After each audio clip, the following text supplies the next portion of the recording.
తాకట్లో ఉన్న మీ బంగారాన్ని విడిపించి ఆ రోజు ఆన్లైన్ రేటుకి కొంటాం. Sharma gold company. నమస్కారం, సుమన్ టీవీకి స్వాగతం. నేను మానస. ఈ రోజు మనతో పాటు ఉన్నారు ప్రముఖ ఆధ్యాత్మికవేత్త, ఎనర్జీ వాస్తు స్పెషలిస్ట్, శ్రీ విద్య ఉపాసకులు శ్రీమతి జయప్రద గారు. వారితో మాట్లాడదాం. సెప్టెంబర్ మాసానికి సంబంధించిన ద్వాదశ రాశుల యొక్క మాస ఫలితాలు ఏ విధంగా ఉన్నాయనే విషయాలు తెలుసుకుందాం. అమ్మా నమస్కారం. అమ్మా నమస్తే అమ్మా, శ్రీమాత్రే నమః. అమ్మ, ముందుగా సెప్టెంబర్ మాసంలో 12 రాశుల యొక్క రాశి ఫలితాలు ఏ విధంగా ఉన్నాయి, వాళ్ళ గ్రహ సంచారం ఏ విధంగా ఉంది అనే విషయాలు తెలుసుకోవాలనుకుంటున్నాం. అంతకన్నా ముందు ఈ సెప్టెంబర్లోనే సెప్టెంబర్ 7న చంద్రగ్రహణం కూడా ఉంది. కాబట్టి ఆ గ్రహణం గురించి, గ్రహణం ప్రభావం గురించి, దాంతోపాటు 12 రాశులకి సంబంధించి గ్రహ సంచారం ఏ విధంగా ఉంది అనే విషయాలు కూడా తెలియచేయండి. చంద్రగ్రహణం అనేది మనకి 7వ తారీఖే వస్తుంది, అంటే మొదటి వారంలోనే వస్తుంది కనుక కాస్త దీని ప్రభావం అనేది అన్ని రాశుల వాళ్ళకి ఉంటుంది. ఇప్పుడు ఈ రాశికి బాగుంటుంది, ఈ రాశికి బాగుండదు అని కాకుండా అన్ని రాశులకి ఈ ఇబ్బంది అనేది ఉంటుంది.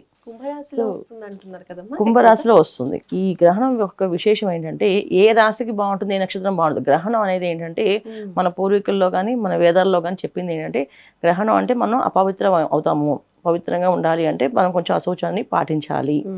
అశౌచాన్ని పాటించాలి అంటే మనం ఏంటంటే కొంచెం మైలు పడతాం, మళ్ళీ స్నానం చేసుకుని మళ్ళీ మొదలు పెడాలి. అంటే పట్టు విడుపు ఈ స్థానాలు అనేది కంపల్సరీ చెప్తాను. ఇది మన శాస్త్రాల్లో. సో ఈ సమయంలో దేవతా అభిషేకాలు కానీ, పూజలు కానీ, తర్వాత దేవాలయాలు కానీ అన్ని కూడా మూసివేసి పెడతాం. అవన్నీ కూడా ఏంటంటే మన వేదాల పుస్తకాల్లో ఏం చెప్పారంటే ఇవి చేయకూడదు అని చెప్పారు. మనం దాన్ని ఆచరిస్తున్నాం. అలాగే ఆచరిస్తున్నప్పుడు ఇది ఎవరెవరి నక్షత్రమే పడుతుంది, ఏ రాశిమే పడుతుంది అనేది మన రాశి ఫలాలు చూసుకుంటే ఖచ్చితంగా అన్ని రాశుల మీద ఈ ఇబ్బంది ఉంటుంది. అయితే ఒక్కొక్క రాశికి 100% ఉంటే ఇంకో రాశికి 90%, ఇంకో రాశికి 80%, ఇంకో రాశికి 70%, అలా అలా పర్సంటేజ్ వైజ్ తగ్గిపోతుంటుంది. సో మన పర్సంటేజ్ ఇవ్వగలవా అంటే అది మీకు చెప్తా వివరణ కూడా. ఎందుకంటే ఏ రాశికి ఎందుకు అంత 100% చెప్పాము అనేది కూడా చెప్తాను నేను. సో మీరు ఎవరు మార్కులు ఇస్తున్నారంటే అలా కాదు, కానీ మన పరిస్థితి ప్రభావం, దాని ఒక ఒత్తిడి ప్రభావం మన మీద ఎలా ఉంటుంది, ఆ ప్రభావం అందరూ అనుభవించవలసి ఉంటుంది. కనుక దాని జాగ్రత్తలు, పరిహారాలు మనం చేసుకుంటే బయటపడతాం, ఇబ్బంది లేదు. మన పెద్దవాళ్ళు ఏం చెప్పారంటే ఏ సమస్యకైనా పరిష్కారం ఉంది. సో ఆ పరిష్కారం మీరు ఆచరించి పాటిస్తే కనుక ఖచ్చితంగా బయటపడిపోతాం. సో పరిష్కారము మనం చేసుకునే మన చేతుల్లో ఉంది, కానీ చేసుకోవచ్చు. సో భయపడిన అవసరం లేదు. సరే అమ్మా, అయితే ముందుగా ఈ మాసంలో గ్రహ సంచారం ఏ విధంగా ఉంది అనేది తెలియజేయండి. తప్పకుండా. ఈ మాసంలో మన గ్రహ సంచారం చూస్తే సింహరాశిలో రవి. సో రవి మనకి 17వ తారీఖు వరకు సింహరాశిలో ఉంటారు. తర్వాత సింహరాశిలోని బుధుడు 16వ తారీఖు వరకు ఉంటారు. అలాగే కేతు సింహరాశిలో ఉన్నారు, అది సంవత్సర కాలం ఇంకా ఉంది, టైము ఉంటారు. తర్వాత కుజుడు కన్యా రాశిలో ఉన్నారు, అది 13వ తారీఖు వరకు, తర్వాత మళ్ళీ మారుతారు. అలాగే శని భగవాన్ వక్రించి మీన రాశిలో ఉన్నాడు, కాస్త ప్రభావం వక్రించి ఉంది కనుక శని భగవాన్ ఒక ఎనర్జీస్ మన మీద పడతాయని నమ్మకం అయితే ఏం లేదు, తక్కువే ఉంటుంది ఆ ప్రభావం. ఓకే. అలాగే రాహు వచ్చేసి కుంభరాశిలో ఉన్నారు, గురువు మనకి మిథున రాశిలో ఉన్నారు. ఈ విధంగా గ్రహస్థితి గ్రహ గమనాలు ఇలా ఉంటే ఏ రాశి వాళ్ళకి ఎలాంటి పరిహారాలు చేసుకోవాలి, ఈ మాసంలో ఎలాంటి జాగ్రత్తలు తీసుకోవాలని మనం ఖచ్చితంగా తెలుసుకోవాలి. ఎందుకంటే ఫలితాల కంటే కూడా ప్రభావం ఎక్కువగా ఉంది కనుక దాని దగ్గర మనం పరిహారాలు చేసుకోవాలి. అమ్మ, సెప్టెంబర్ మాసంలో ధనుసు రాశి వారికి ఎలా ఉంటుంది పరిస్థితి? వాళ్ళకి ఏ విషయాల్లో అనుకూలతలు ఉన్నాయి, ఏ విషయాల్లో కాస్త జాగ్రత్తగా ఉండాల్సిన పరిస్థితులు ఉన్నాయి, తెలియచేయండి. సెప్టెంబర్ మాసం ధనుసు రాశి వాళ్ళకి కాస్త మంచి ఫలితాలు, శుభ ఫలితాలే ఉన్నాయి. ధనయోగము, గృహయోగము, వాహన యోగము, ఇలా యోగాలు అనేవి చాలా ఎక్కువగానే ఉన్నాయి. అయితే ఇవన్నీ గోచార రీత్యా మనకు ఉండే యోగాలు ఇవన్నీ. సో వీళ్ళకి కావాల్సినవి, కోరుకున్నవి జరుగుతాయి ఈ మాసం అంతా. ఈ మాసం అంతా జరగడానికి కారణం ఏంటంటే దశమ స్థానంలో కుజుడు కొంచెం బలంగా వీళ్ళకి అన్ని పనులు అయ్యేటట్టుగా చేయడం, ఇది బలంగా ఉంటుంది.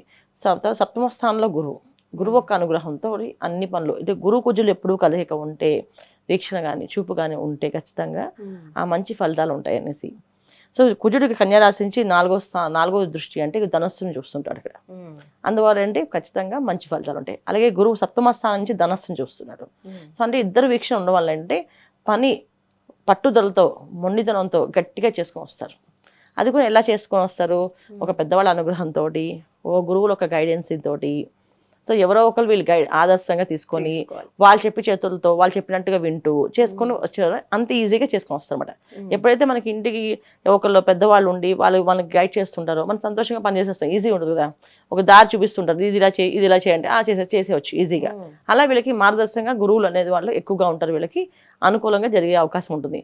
సో గురువు అంటే గురువు అవ్వచ్చు, లేకపోతే మిత్రుడు అవ్వచ్చు, లేదా భార్య అవ్వచ్చు. ఇవన్నీ వీళ్ళందరూ కూడా సలహా ఇచ్చి ఆ సలహాని పాటించి దాని ప్రకారం వెళ్ళే వాళ్ళందరూ గురువుల కింద వస్తారన్నమాట. సో అలాగే వీళ్ళకి గురుబలం కొంచెం బాగుంది కనుక ఖచ్చితంగా మంచి మంచి ఫలితాలు మంచి యోగ్యంగా కనిపిస్తున్నాయి. అలాగే గ్రహణం ఒక ప్రభావం కానీ వీళ్ళకి మంచి ఫలితాలే ఇస్తుంది చెడు ఫలితాల కంటే.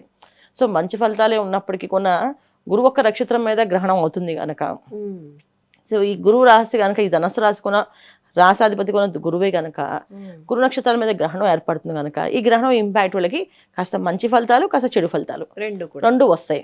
మంచి ఫలితాలు ఏంటి అంటే యోగాలు, ఏవైతే ఒక ఇల్లు కొనాలనుకుంటే ఇల్లు కొనుక్కోవడం, లేదా స్థలం కొనాలంటే స్థలం కొనుక్కోవడం, లేదా ఒక వ్యాపారం అభివృద్ధి కావాలంటే అభివృద్ధికి వైపు మార్గాలు చూపించడము, అలాగే ఒక వివాహం కావాలంటే వివాహాలు అయ్యే అవకాశాలు కనిపిస్తున్నాయి.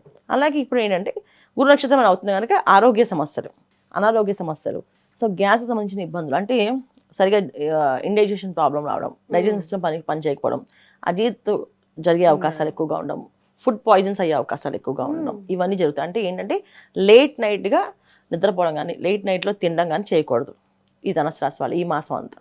కాస్త ఏది తిన్నా కొంచెం ఎర్లీగా తినడం, అది ఒక సాత్వికమైన ఆహారం తీసుకోవడం, ఇవి చాలా ఇంపార్టెంట్. ఏదన్నా సాత్వికం కాకుండా వేరే ఆహారాలు తీసుకుంటే, అంటే శాకాహారం కాకుండా మాంసాహారాలు ఎక్కువగా తీసుకుంటే చాలా ఇబ్బంది పడే అవకాశం ఎక్కువగా ఉంటుంది. ఎంత రకం ఎటువంటి ఇబ్బంది పడుతుందంటే మామూలుగా మామూలు తినే ఆహారం ప్రతిరోజు తినే అవకాశం ఉన్నప్పుడు తింటున్నప్పుడు కూడా వాళ్ళకి మామూలు డైజెషన్ అయిపోయినా ఈ మాసంలో అంటే ఇప్పుడు గ్రహణం ఒక్క సమయం నుంచి ఏదైతే అవుతుందో 7వ తారీఖు నుంచి అక్కడి నుంచి 6 నెలల వరకు వీళ్ళకి ఫుడ్ పాయిజన్ అయ్యే అవకాశం ఎక్కువగా ఉంటుంది. మరి ధనుసు రాశి వాళ్ళు మరి ఈ మాసంలో అన్ని బాగున్నాయి అంటున్నారు, మరి ఎలాంటి పరిహారాలు పాటించాలో తెలియజేయండి. తప్పకుండా అన్న, వీళ్ళు ఎక్కువగా ఈ మాసం అంతా శివుణ్ణి ఎక్కువ ఆరాధించడం. ఒక ఓం నమ శివాయ కానీ శివాయ గురువే నమః, శ్రీం నమ శివాయ. ధనుసు రాశి వాళ్ళు స్త్రీలైతే శ్రీం నమ శివాయ, పురుషులైతే ఓం నమ శివాయ ఎక్కువగా ఈ మంత్రాన్ని ఎక్కువగా చేస్తూ ఉండడం. సోమవారం పూట శివాలయానికి వెళ్ళి ప్రదక్షిణాలు చేయడం. ఎందుకంటే చంద్రగ్రహం ఒక ఇంపాక్ట్ వీళ్ళకి పాజిటివ్ ఫలితాలు కావాలి, నెగిటివ్ ఫలితాలు రాకూడదు. అందుకని శివాలయాన్ని చక్కగా ప్రదక్షిణాలు చేసి శివుడికి అభిషేకం చేయించుకోవడం కానీ అర్చన చేయించుకోవడం కానీ చేసుకోవచ్చు. పగలపూట వెళితే చక్కగా అభిషేకాలు చేస్తారు, చక్కగా అభిషేకం చూడొచ్చు, చేయించుకోవచ్చు. సాయంకాలం కుదురుతున్నారు కూడా సాయంకాలం పూట అర్చనలు చేస్తారు, చక్కగా అర్చనలు చేసుకుని ప్రదక్షిణాలు చేసుకుని రావాలి. ఈ విధంగా ఈ మాసం అంతా చేసుకుంటే మంచి సత్ఫలితాలు వీళ్ళకి అందుతాయి.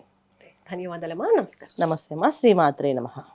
చూస్తున్నారు కదండి, ధనుసు రాశి వాళ్ళకి ఈ మాసం అంతా కూడా బాగుంది. అయితే ఫుడ్ పాయిజనింగ్ అయ్యే అవకాశాలు ఎక్కువగా 6 నెలల పాటు కూడా ఉంటుంది ఈ గ్రహణ ప్రభావం వల్ల. కాబట్టి తినే ఆహారం విషయంలో కాస్త జాగ్రత్తలు తీసుకుంటూ ఇప్పుడు అమ్మ చెప్పినటువంటి పరిహారాలు కూడా పాటిస్తే మంచిది. కాబట్టి చూస్తూనే ఉండండి సుమన్ టీవీ. నమస్కారం.